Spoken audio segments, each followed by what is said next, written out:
Okay, here we are doing some readings from the Youth Companion magazine of April 28th of 1910. We're bringing you some of the stories as they were written over 100 years ago. And this one here is How Best to Prepare. Read by Jennifer. There you go, my dear. I wish I wrote this. No, you'd be really old if you did. That's true.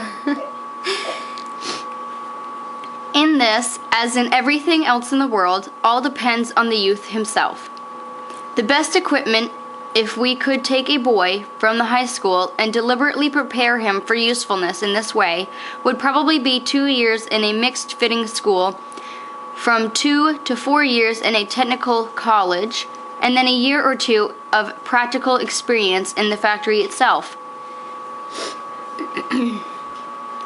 A genuinely ambitious boy could considerably reduce the time of his factory apprenticeship by giving his vacation periods to that part of his training, instead of reserving it to the last. Often, however, the keenest young men in our foreign trade have been those who did not so deliberately prepare for that sort of work. It is only in very recent times that American universities have been offering special courses for students wishing to enter the consular service, for instance, so that the peculiar preparation was not to be had except in practical work, incidentally to the business of earning a living. Under these circumstances, a good many of our best men got into foreign trade by accident, or through some particular bit of knowledge, perhaps of law or continental language, which brought them into notice at a critical moment in history of some great firm. A New York salesman, although possessed of an experience so extended as to take him out of the younger class of American travelers and representatives abroad, is perhaps one of the most brilliant examples of what can be done by the direct action of a personal salesman experienced in the methods of the territory. It has been his fortune to win such a conspicuous success in some quarters that there arose the fiercest enmity of his foreign competitors. I knew of one city where, on his first visit, made coincidentally with that of the salesman for a European rival, he sold in a single order 100 plows against 2 sold by the other man.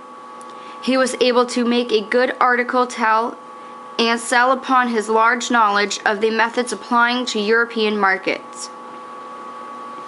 Another salesman, one of the highest examples of the American representatives whom I happen to know, a few years ago entered a certain European country for the first time and discovered a situation which, on being reported to the firm in America, led it to order him away into a more promising field. In short, he found that the local trade was in the hands of European competitors who had cultivated the personal equation so assiduously in their relations with the market that the buyer would look at nothing offered by an American. Prior to the arrival of the cablegram ordering him to another country, he had discovered that his rivals generally opened their yearly campaign with a banquet, at which the fat of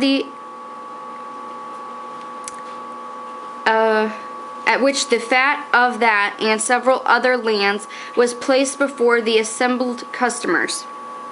After the dinner, while the fumes of the viands were still in the nostrils of their guests, the visiting salesman so canvassed the trade of the territory as to close it effectively to the American traveler.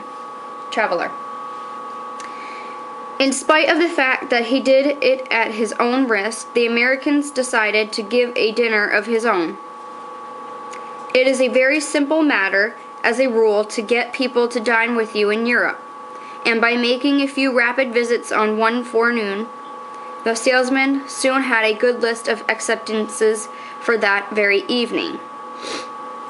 Nearly every member of the trade was there.